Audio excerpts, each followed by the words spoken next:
আজ শ্রাবণ মাসের শেষ সোমবার। আজকে আমি একটা এমন শিব মন্দিরের কথা বলবো যেটা প্রায় ৭,০০০ ফুট উঁচুতে অবস্থিত। এটা হচ্ছে মহাকাল মন্দির, একটি পবিত্র হিন্দু ও বৌদ্ধ ধর্মের মিলনস্থল। এই মন্দিরে হিন্দু ও বৌদ্ধ ধর্মের মানুষ একসাথে প্রার্থনা করে।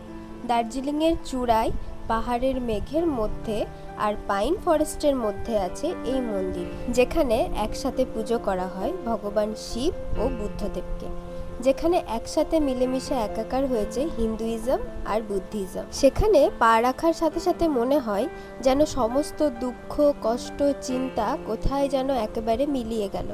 এখানে এক অপূর্ব অনুভূতি অনুভব হচ্ছিল। আর ভেতরে একটা মায়েরও মন্দির রয়েছে। তোমরা যদি দার্জিলিংয়ে আসো তাহলে এই জায়গাটা দেখতে তো একদমই ভুলো না।